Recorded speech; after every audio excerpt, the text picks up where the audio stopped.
39일간 폭격이 쏟아지던 중동에서 갑자기 총성이 멈췄습니다. 그리고 다음날 대한민국 증시가 미친 듯이 치솟았습니다. 코스피 6.87% 폭등, SK하이닉스 12.66% 수직 상승, 선물시장엔 사이드카까지 발동됐습니다. 전쟁이 멈췄습니다. 유가는 하루 만에 19% 급락했고 환율은 1472원까지 떨어졌습니다. 전 세계가 축제 분위기에 빠졌죠. 그런데 이 축제에는 아무도 읽지 않은 약관이 하나 붙어 있었습니다. 유효기간 최대 14일. 미국과 이란의 협상이 틀어지면은 내일이라도 만료될 수 있습니다. 그리고 휴전 발표 당일에도 이란 인접국에 대한 공습은 멈추지 않았습니다. 이 시계는 14일을 보장하는 게 아닙니다. 그 전에 멈출 수도 있습니다. 여러분의 주식 앱에 찍힌 시뻘건 숫자를 보며 안심하셨었나요? 만료일이 적힌 평화 위에 세운 수익이라면 그건 안도가 아니라 시한폭탄 위의 잔치입니다.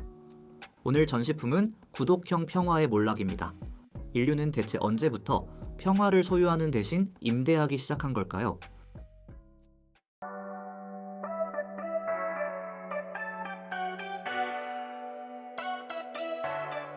자, 그날 밤으로 돌아가 보겠습니다.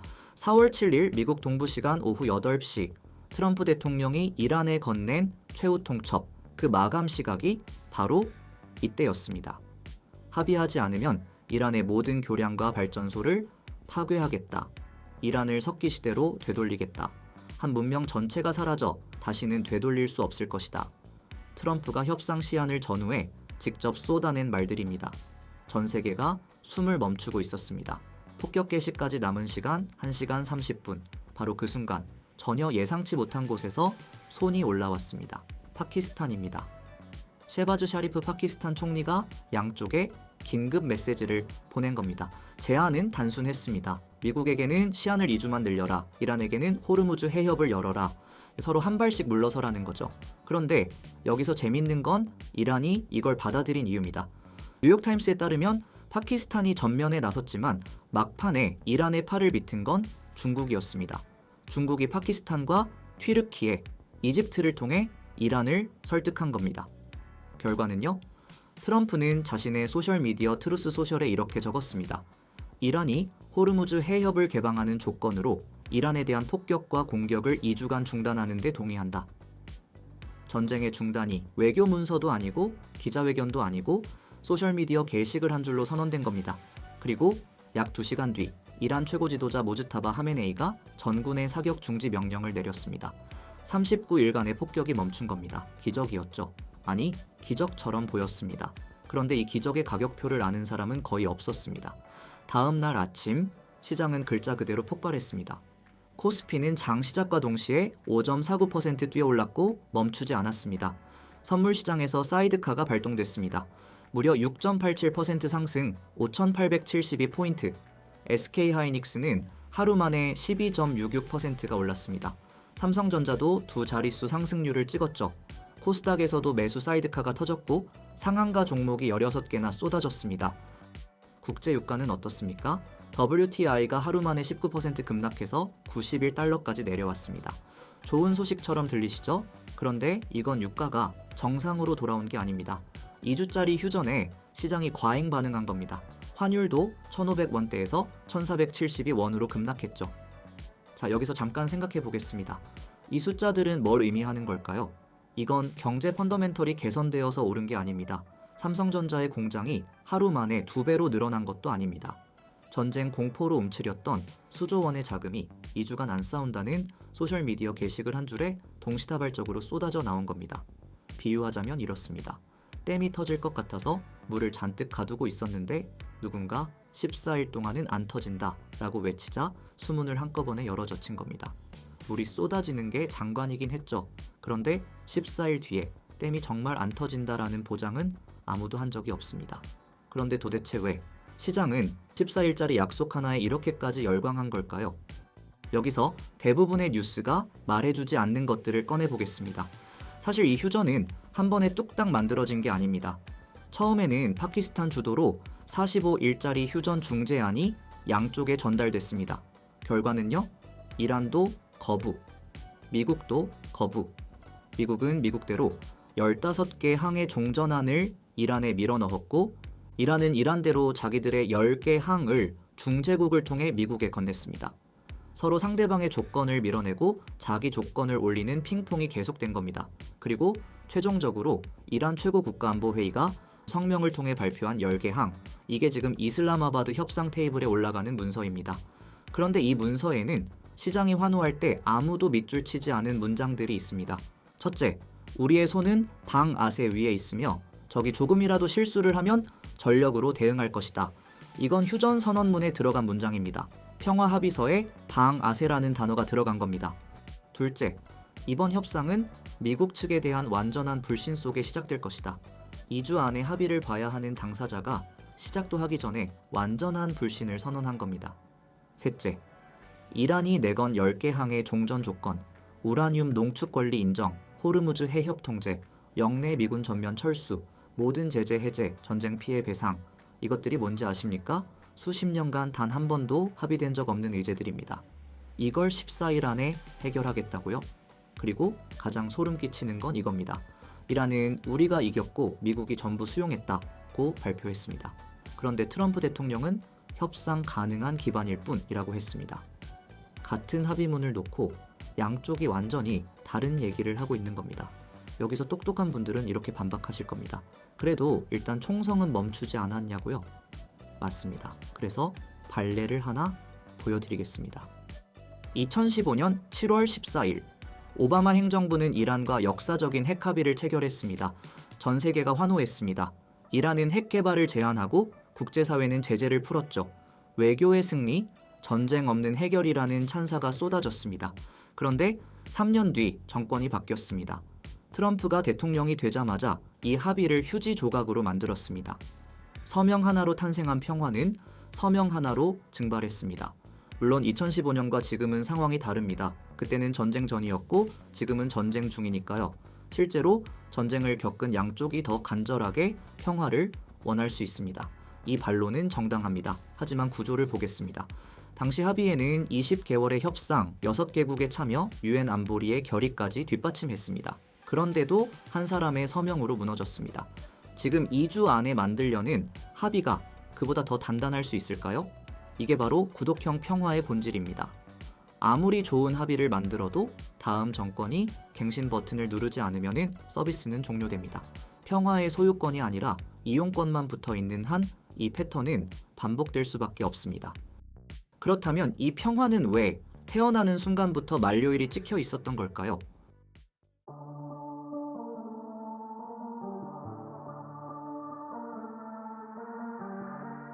자, 이 평화에 왜 처음부터 만료일이 찍혀 있었는지 세 가지로 뜯어보겠습니다. 잠깐 생각해 보겠습니다. 이 휴전이 영구적이면 누가 손해일까요? 역설적이게도 중재자들입니다. 파키스탄은 이번 중재로 국제 무대에서 존재감을 확보했고 중국은 중동에서의 영향력을 과시했습니다. 만약 이 평화가 영구적으로 해결되어 버리면 다음에 중재할 일이 없어집니다. 시스템 자체가 반복적 위기와 반복적 중재로 돌아가는 구조인 겁니다.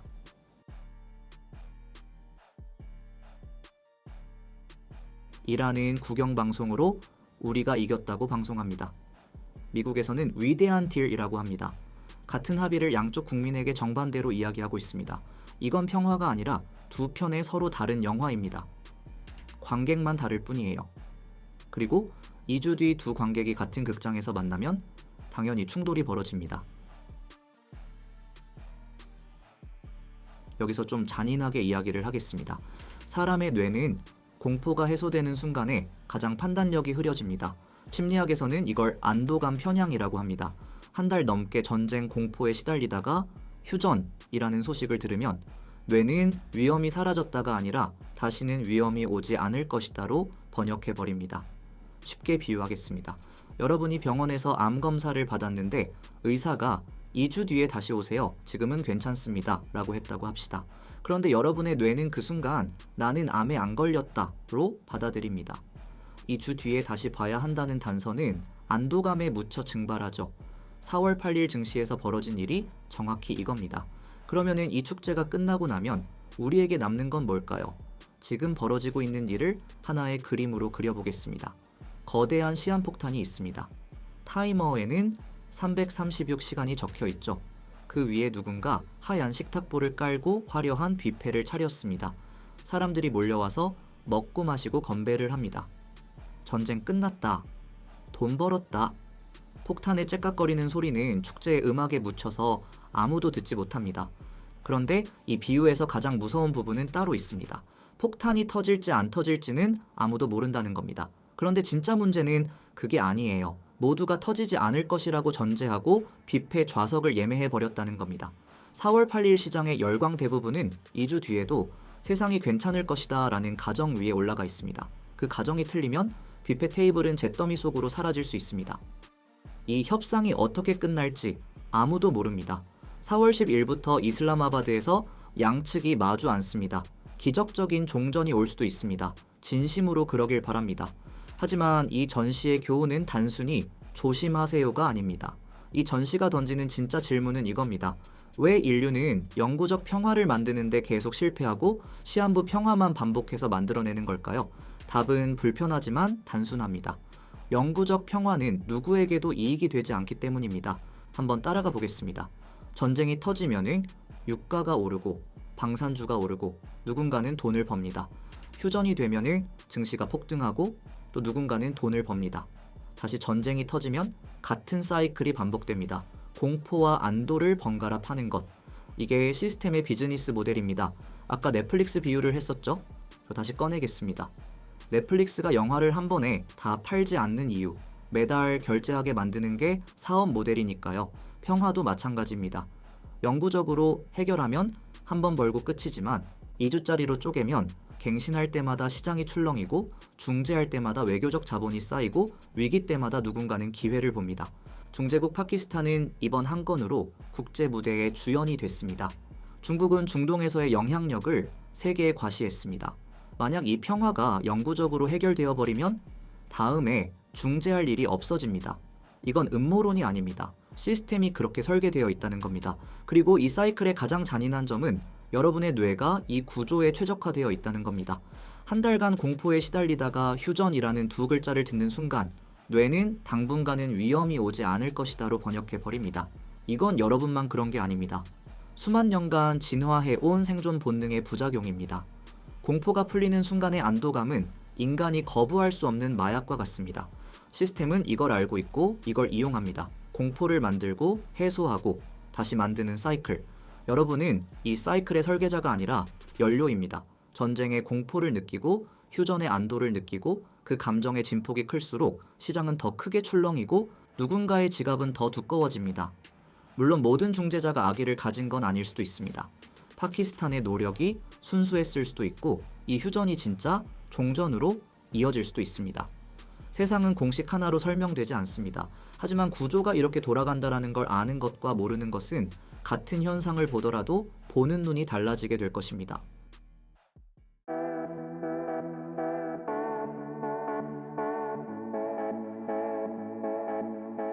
자, 이제 이 전시를 마무리하겠습니다.